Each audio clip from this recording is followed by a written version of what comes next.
Imagine an object hitting the atmosphere at, like, Mach 5. Yeah, moving so fast that the immense friction actually turns the air around it into a glowing sheath of plasma. Right. So how do you track, let alone shoot down, something you could barely even see through its own heat shield? It is a staggering physics problem. Which is exactly what we are tackling today. Welcome to the Deep Dive. We're taking your stack of research on Northrop Grumman's missile defense portfolio and breaking down the actual mechanics of a modern layered defense system. Because defending against threats like hypersonic weapons and ICBMs, well, you just can't stop a threat if you don't even know it's there. Okay, let's unpack this. Looking at the detection side, it sounds like tracking a needle moving at supersonic speeds across the globe in real time. That's a great way to put it. Tracking a hypersonic glide vehicle isn't like tracking an old-school ballistic missile on a predictable parabolic arc. Because they maneuver, right, like unpredictably. Exactly.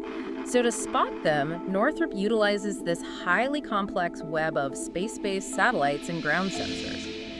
But raw visibility is really only step one. Right. The real hurdle is what the industry calls threat discrimination. Yeah, threat discrimination. So looking at your notes on this, well, looking at the research, this isn't just about spotting a blip on a radar screen.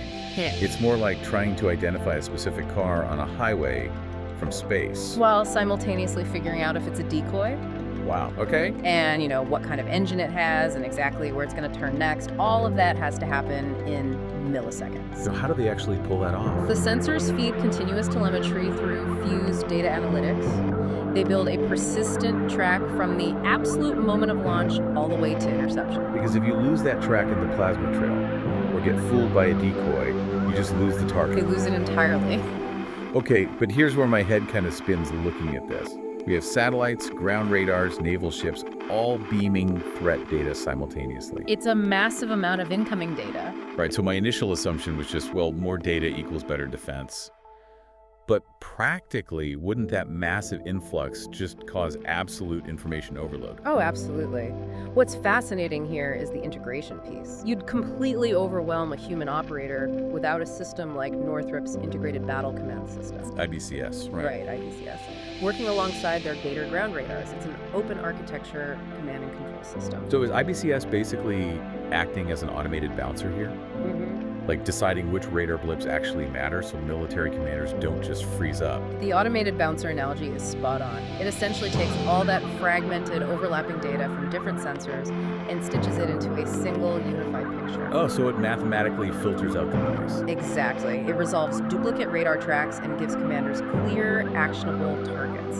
It shifts the massive burden of data processing entirely from the human to the machine. Okay, so the machine filters the noise, the commander makes the call, but now the system needs the physical muscle to actually hit the thing. Right, you actually have to neutralize it. Here's where it gets really interesting. We're looking at the actual weapons, like the Glide Phase Interceptor, or GPI. Which the Missile Defense Agency selected Northrop to build.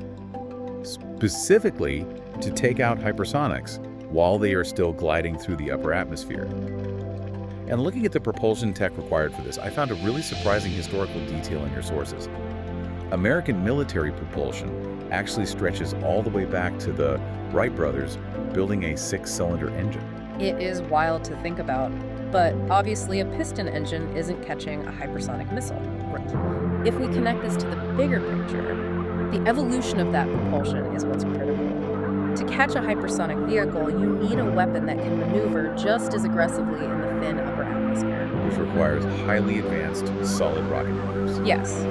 And there's a very specific mechanical reason they use solid fuel over liquid fuel for these interceptors. Because liquid fuel takes time to pump and prep. Right. And these interceptors need to sit dormant in a silo or on a ship for years, and then fire in an absolute fraction of a second when the button is pushed. The margin for error is quite literally zero.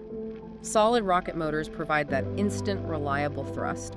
That is why we see continuous investment in manufacturing capacity. Like Northrop's new Propulsion Innovation Center in Elkton, Maryland. Right. It's entirely dedicated to advancing these solid motors because the physical muscle of the interceptor has to match the exact speed of the detection systems. It really is a single, tightly integrated ecosystem.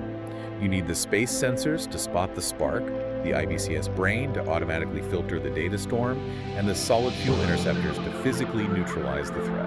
It's a layered shield protecting the homeland. And it has to operate perfectly every single time. because global threats are only getting faster. Faster and much more erratic. Defense architectures just have to continuously outpace offensive engineering. Which leaves you with a fascinating question to chew on as we wrap up.